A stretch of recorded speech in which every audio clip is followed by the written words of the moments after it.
नाम मंत्र देगा तो ओम कलियम हरियम शरियम जपवा देगा, यानी चालाकी करेगा।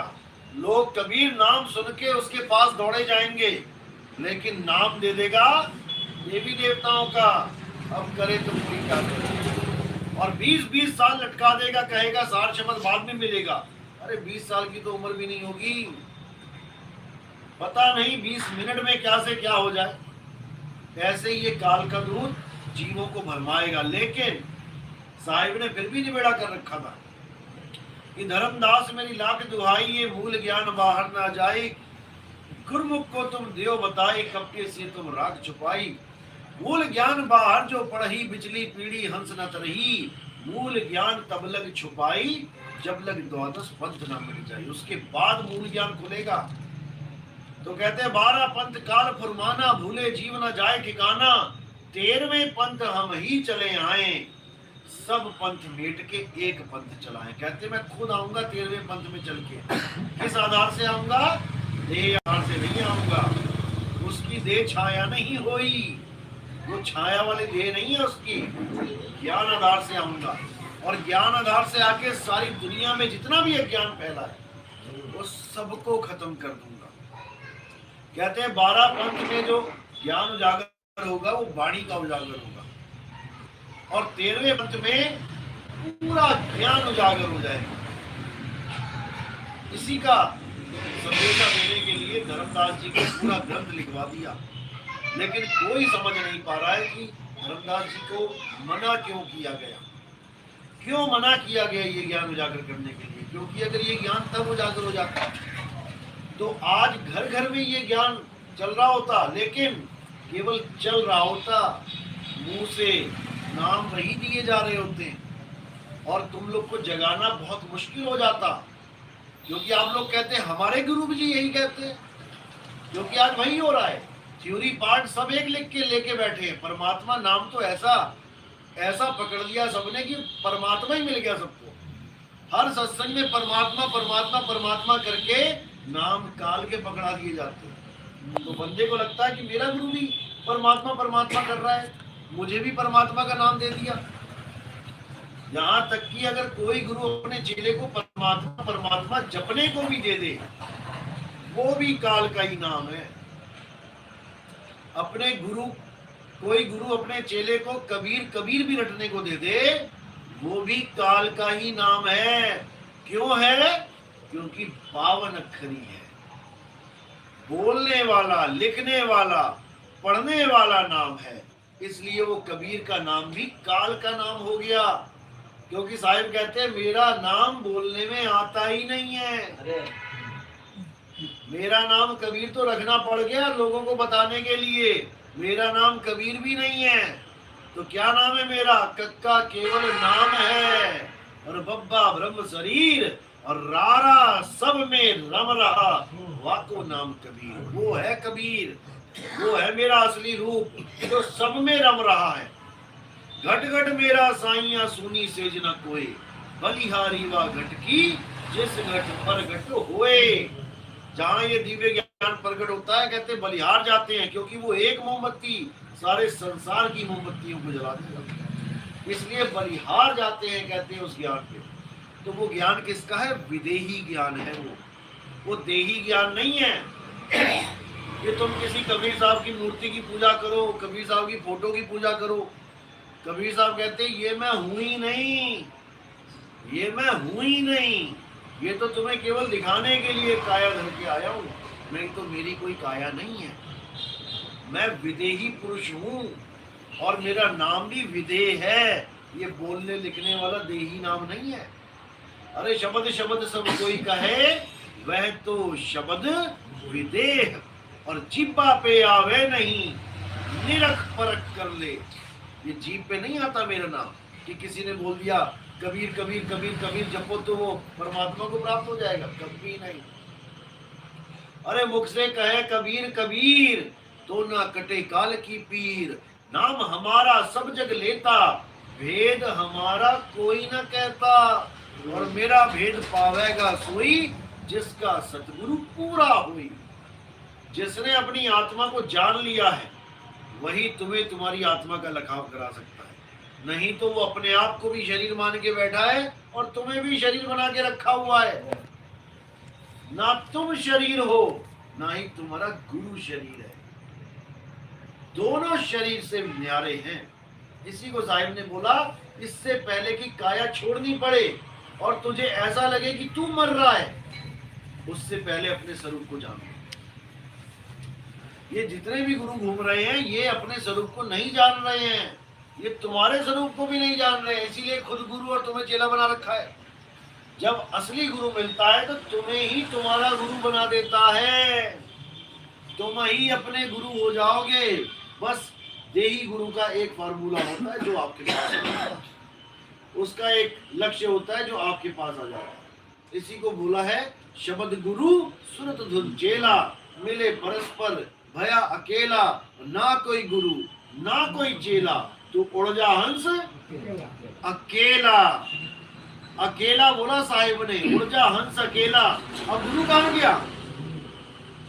जो गुरु ये कहते हैं मैं तुम्हें आऊंगा लेने, सतलोक लेके जाऊंगा, वहां तो अकेला हंस उड़ रहा है, तो गुरु कहाँ गया? गुरु ज्ञान है। परीक्षा में तुम अकेले बैठे होते हो, लेकिन तुम्हारा गुरु तुम्हारे साथ होता है। किस रूप में? ज्ञान रूप में। ज्ञान रूप में वो गुरु तुम्हारे साथ होता है और उसी ज्ञान गुरु की वजह से तुम अच्छे नंबरों से पास हो। अगर वहां पे लिखा है कि कितने ग्रह होते हैं और तुम लिख दो मेरा गुरु SKL चतुर्वेदी है, तो तुम्हारे कितने नंबर आएंगे? 0। क्योंकि वहां सवाल पूछा है ग्रह कितने होते हैं, तुम लिखो कितने होते हैं, ज्ञान लिखो, ना कि गुरु का नाम लिखना है। यहाँ पर उल्टी कहानी चल रही है। ज्ञान के नाम पे मंत्र पकड़ा दिए और गुरु के नाम पे खुद को ला दिया कि मैं लेके जाऊंगा तुम्हें। भैया तुम गए हो कभी वहां पे? अगर तुम वहां गए हो तो फिर यहाँ क्या कर रहे हो? चले जाओ वहां पे, यहाँ क्या कर रहे हो फिर? ये सब केवल कबीर पंथ की एक अनुराग सागर किताब पढ़ पढ़ के ज्ञानी बने हैं। आत्मज्ञानी नहीं है ये लोक ज्ञानी है। तुम्हें सतलोक, अलग लोक, अगम लोक, अनामी लोक, ये लोग वो लोग वहां ले जाने वाले हैं ये लोग, लेकिन एक भी आत्मज्ञानी नहीं है। सब मंत्र ज्ञानी बने पड़े हैं, ये मंत्र वो मंत्र ये मंत्र, दुनिया भर के मंत्र पकड़ा दिए, लेकिन कोई आत्मा का ज्ञान नहीं ले पा रहा। इसीलिए साहिब ने बोला आत्मज्ञान बिना नर भटके, कभी काबा कभी काशी, जल में मीन प्यासी, मोहे देखते आवे हंसी। आत्म ज्ञान यानी मुझे मेरा ज्ञान हो जाए। आत्म हत्या यानी मैं अपनी हत्या करूं तो आत्म हत्या कहलाती है। आत्म कथा यानी मैं अपनी कथा लिखूं तो आत्म कथा कहलाती है। आत्म निर्भर यानी मैं खुद पे निर्भर हो जाऊं तब वो कहलाता है। आत्म कल्याण यानी मैं खुद का कल्याण करूं तब वो आत्म कल्याण कहलाता है। आत्म रक्षा यानी मैं खुद की रक्षा करूं ना कि किसी और की, तब आत्म रक्षा कहलाता है। और आत्म ज्ञान यानी मुझे मेरा ज्ञान हो जाए, ना कि मुझे किसी मूर्ति की पूजा में लगाना है, ना तो मुझे कोई मंत्र जपना है, ना मुझे कोई तीर्थों में जाना है, ना मुझे किसी भगवान का, राम का, अल्लाह वाहिगुरु का नाम जपना है। मुझे आत्म ज्ञान चाहिए। आत्म ज्ञान बिना नर भटके। अब आत्म ज्ञान और जीव ज्ञान, इसमें बड़ी दुविधा है। आज भावनगर में कुछ कबीरपंथी आए थे, वो बहस करने लग गए कि जीव और आत्मा एक ही है। सबसे बड़ी दुविधा ये है वो जीव अवस्था से ऊपर जाने को तैयार ही नहीं है। मैंने यहां तक कह दिया कि जीव तो नाली में नाली का कीड़ा बना पड़ा है। कहते तो क्या हुआ, है तो जीव। अरे भाई मैंने कहा हमने थोड़ी नहीं जाना वहां पे।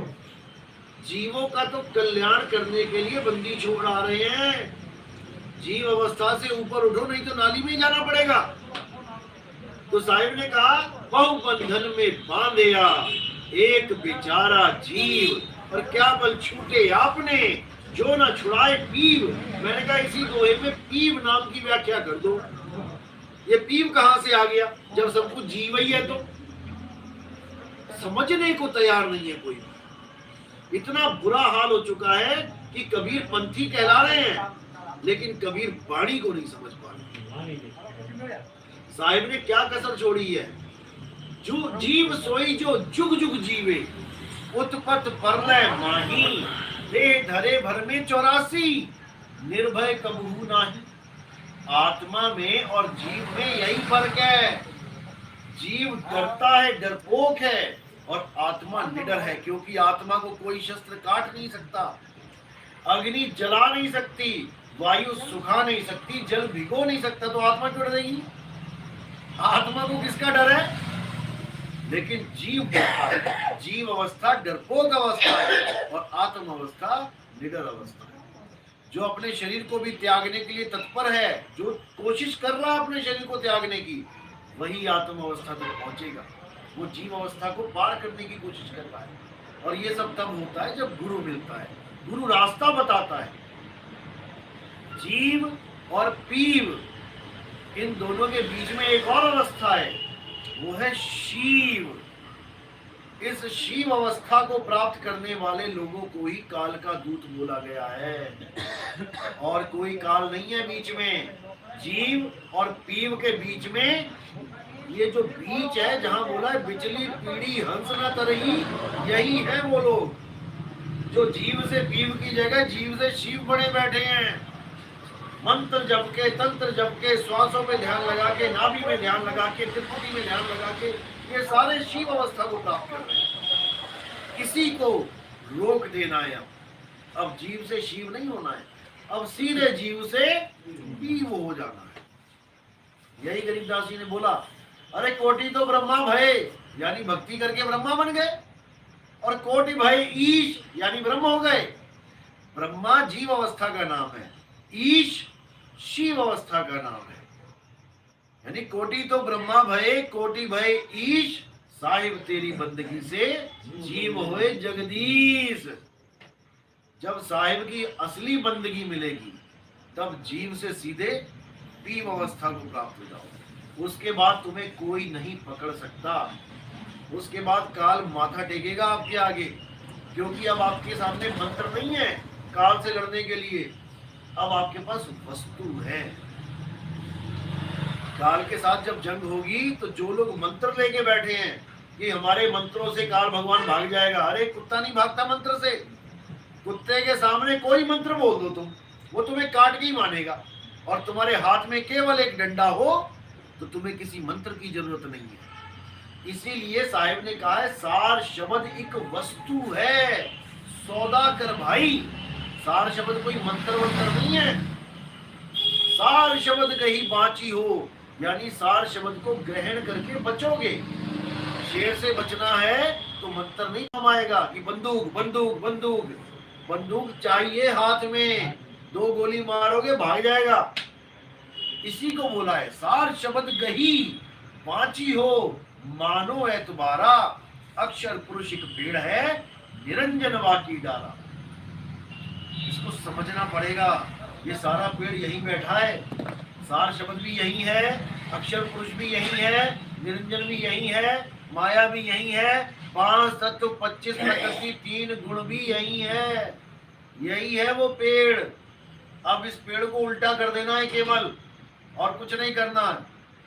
इस पेड़ को उल्टा करके तब गुरु आपको साधना बताता है कि कैसे साधना है। गीता में बताया भी है कि जो उल्टे पेड़ की साधना करवा दे वही सतगुरु है। सीधे पेड़ में तो सारे पानी डाल रहे हैं। ये उल्टा ज्ञान है। उलट समानी आप में प्रगति ज्योत अनंत, और साहिब सेवक एक संग खेले सदा बसंत। तो सबसे बड़ा रोड़ा जो है परमात्मा को पाने में, सबसे बड़ा रोड़ा है परमात्मा का नाम। पानी पीकर गला गीला करने के बीच में सबसे बड़ी बाधा है पानी का नाम। जो पानी का नाम जपने लग जाए वो कब पानी पिएगा? वो सारा जीवन पानी का नाम ही जपता रह जाए। इसीलिए परमात्मा को पाने में सबसे बड़ी अड़चन है ये 52 अक्षरी नाम। इसीलिए साहिब ने बोला, जो नर पड़े 52 के फेरा, सो नर जानो काल के चेरा। और जब बावन का टूटे डोरा, सहजे छूटे काल झकोरा। फिर नहीं आए फिर नहीं जाए, सार शब्द में रहे समाये। फिर हमारा सतलोक क्या हो जाता है? सार शब्द ही हमारा सतलोक है। क्योंकि साहिब कह रहे हैं लोक ये लोक शब्द है भाई, और जिन जाना तिन संचय जाई। उसके सारे संचय खत्म हो गए, अब वो सतलोक की आस लगा के नहीं बैठा है। साहिब कह रहे परमात्मा तुम में है और तुम परमात्मा जा रहे हो सतलोक में ढूंढने, तो कितनी बड़ी मूर्खता है। साहिब कह रहे हैं जो जो तिलमाही तेल है और जो चकमक में आग। अब तिल कहाँ जाए तेल को ढूंढने? कौन से लोक में जाए? वो तिल के दाने के अंदर ही तेल है। जो तिलमाही तेल है और जो चकमक में आग, तेरा साईं तुझ में है, जाग सके तो जाग। अब मेरा साईं मुझ में है और मैं जा रहा हूं सतलोक, अलख लोक, आगामी नामी लोग, तो मुझसे बड़ा बेवकूफ कोई नहीं। इसीलिए अब सारी मूर्खता को साइड में करना है, अब अपने आत्म ज्ञान में आना है। एक बार आत्म ज्ञान हो जाए तो सारे भ्रम खत्म हो जाते हैं। दो ही चीजें हैं मेन, काया और आत्मा। बस इन दो चीजों में निबेड़ा करना है। आप काया हो कि आप आत्मा हो, पंखा और करंट, बस दो ही चीजें हैं, इन दोनों में निबेड़ा हो जाएगा। पंखा चलता चलता चलता रुक जाता है क्योंकि करंट नहीं है, तो पंखा नहीं चलेगा। और पंखा 200 की स्पीड में भाग रहा है क्योंकि करंट है। तो करंट कौन है? ये आत्मा है, और पंखा एक यंत्र है, इससे ज्यादा कुछ नहीं, इससे ज्यादा कुछ नहीं। लेकिन तुम्हें दोनों का ज्ञान हो गया कि पंखा भी है और करंट भी है, लेकिन केवल बोलने से और अनुभव करने से दोनों में जमीन आसमान का अंतर होता है। एक बच्चे ने समझ लिया पिताजी से कि हाँ इसमें करंट होता है और पंखा चल रहा है, पता लग गया, ज्ञान हो गया, लेकिन बोध नहीं हुआ। बोध कब होगा कि करंट कैसे पंखे को चला रहा है, कौन सी क्या चीज करंट है। जिस दिन उंगली लग गई करंट में, उस दिन उसको समझ में आ जाएगा भाई करंट कुछ और ही चीज है, केवल अक्षर नहीं है कि करंट करंट करंट जपना है, वो कुछ और ही चीज है। इसी प्रकार आत्मा, कई लोग नाम देते हैं मैं आत्मा हूं, मैं आत्मा हूं, मैं आत्मा हूं, मैं आत्मा हूं। अरे जपने से थोड़ी नहीं आत्मा का ज्ञान हो जाएगा। तुम 100 बार कहते रहो करंट करंट करंट, कभी जीभ में करंट लगेगा बोलने से? कभी नहीं लगेगा। आत्मा का ज्ञान होता है जब आपकी सूरत आत्मा से जुड़ जाए, तब समझ में आता है कि ये आत्मा क्या चीज है, नहीं तो ये इंद्रियों का विषय नहीं है। कई कबीरपंथी क्या करते हैं, इंद्रियों के विषय के द्वारा ही आपकी चढ़ाई करवाना शुरू कर देते हैं। नाभि में ध्यान लगाओ, माथे पे ध्यान लगाओ, फिर क्या कहेंगे, अंदर बहुत बहुत बढ़िया सुगंधियां आएंगी, खुशबू आएगी। अब उनको पूछो खुशबू ले कौन रहा है, कौन से अंग से खुशबू ली जाती है, कौन सी इंद्री से खुशबू ली जाती है? नाक से। यानी तुम खुशबू ले रहे हो, इसका मतलब तुम शरीर के साथ जा रहे हो वहां पे, और पहुंचते पहुंचते तुम सतलोक में शरीर भी ले जाओगे। बिल्कुल कोरा अज्ञान है। जब तक आप इंद्रियतीत नहीं हो गए, जब तक आप देहातीत नहीं हो गए, जब तक आप भावातीत, भाव भी खत्म हो जाते हैं, मेरा बेटा मेरी बेटी, मेरा ये मेरा वो, सारे भाव खत्म हो जाते हैं जब आपको पता लगता है कि आप एक आत्मा हो। अब आत्मा का कौन बाप और कौन माँ, आत्मा का कौन बेटा कौन बेटी, और जबकि सामने वाला भी आत्मा है।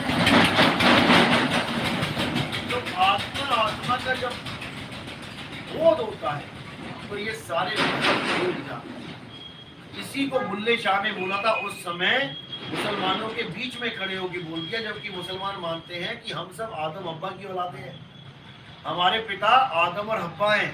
तब बुल्ले शाह ने बोला था, नाम है आदम हब्बा जाया, नाम है अपना नाम तराया, अव्वल आखिर आप न जाना, ना कोई दूजा होर पछाना, मैं तो होर ना कोई सियाना। यानी मुझे किसी आदम हब्बा ने पैदा नहीं किया, क्योंकि मैं शरीर हूं ही नहीं, मैं आत्मा हूं। हे अर्जुन, आत्मा ना तो कभी पैदा होता है ना ही कभी मरता है, ना तो इसका जन्म होता है ना इसकी मृत्यु होती है। तो जब मैं आत्मा हूं तो मुझे पैदा कौन करेगा? कोई नहीं कर सकता। ना मैं आदम हब्बा जाया, ना मैं अपना नाम तराया। मेरा कोई नाम नहीं था। ये तो जिन लोगों के यहाँ पैदा हो गया उन्होंने अपने हिसाब से मेरा नाम रख दिया। मैं लड़के का शरीर लेके आया तो मेरा नाम रख दिया बलजीत सिंह। मैं लड़की का शरीर लेके आ गया तो लिख दिया बलजीत कौर। मैं गोरा पैदा हो गया, मेरा नाम रख दिया गोरा। मैं काला पैदा हो गया, मेरा नाम रख दिया कालू। मैं इंडिया में पैदा हो गया, मेरे हिंदी नाम रख दिए। मैं अंग्रेजों के यहाँ पैदा हो जाता, मेरे अंग्रेजी नाम आ जाते। ये मेरे नाम नहीं है। बुल्ला की जाना मैं कौन। मुझे अपना ज्ञान नहीं था, लेकिन जब मुझे मेरा गुरु मिल गया उसने मुझे आत्म ज्ञान दे दिया। और जब मैंने खुद को पाया तब मैंने जाना कि खुद में ही खुदा छुपा हुआ है। इसी को साहिब ने बोला है, आत्म चीन है परमात्म चीन है, संत कहावे सोए और यह भेद काया से न्यारा। पूज्य बिरला कोई, पूजना है उसको, अपनी आत्मा को बूझना है, क्योंकि सतनाम और कोई नहीं, सतनाम तुम्हारा आत्म स्वरूप है। सतनाम आत्म स्वरूप है। कबीर साहब की फोटो के साथ आपको कहीं ना कहीं सतनाम जरूर लिखा मिलेगा, क्योंकि कबीर साहब की फोटो में जो दिख रहा है वो शरीर है, और जो कबीर साहब का असली नाम है वो सतनाम है। साहिब कहते हैं सत्य नाम कोई नाम नहीं, यह है आपन रूप, और जो जाने इस भेद को पावे आप स्वरूप। जो सतनाम के भेद को जान जाता है वो अपने स्वरूप को प्राप्त कर लेता। लेकिन अज्ञानी गुरु कभी सतनाम के भेद को नहीं जान सकता, क्योंकि उसको ऐसा गुरु मिला ही नहीं जो सतनाम का भेद बता दे। वो तो केवल मंत्र जपवा सकता है और अपनी पूजा करवा सकता है फोटो की। देवी देवताओं की फोटो हटवा देगा, कबीर साहब की फोटो लगवा देगा, साथ में अपनी भी रखवा देगा, कहेगा करो अगरबत्ती, जबकि वो उसका रूप नहीं है। साहिब कहते गुरुआ तो घर घर फिरे, कौड़ी केर 50, एक कौड़ी में 50 गुरु मिल जाएंगे। अपने रूप की खबर नहीं और शिष्य करण की आस। अपने आत्म स्वरूप की खबर नहीं कि मेरा स्वरूप कैसा है, और चेले बनाने में लगे हुए हैं। कितना बुरा हाल है कि हमारे पंथ में भी ऐसे लोग आ गए जो हमसे ही नाम लेके बिना किसी परमिशन के चेले बना रहे आगे, और बीड़ी तक नहीं छूट रही है। अब चेला जो देख रहा है कि बाबा बीड़ी पी रहा है, उसको पूछ रहा है कि बाबा जी आप बीड़ी क्यों पी रहे हो? तो क्या कह रहा है, अरे मैं थोड़ी नहीं पी रहा हूँ, ये तो शरीर पी रहा है। कल को बोटी भी खाने लग जाएगा, मुर्गी खाने लग जाएगा। कोई पूछेगा भैया ये क्या कर रहे हो, तो कहेगा मैं थोड़ी नहीं खा रहा हूँ, ये तो मेरा शरीर खा रहा है। तो भाई काल भगवान भी तुझे थोड़ी नहीं मारेगा, तेरे शरीर को ही मारेगा। तब खड़ा चिल्लाएगा, फिर क्या फायदा। इसीलिए मैं कह रहा हूं कि अब एक पंथ चलाने की बारी है। अब सब एक हो जाएंगे।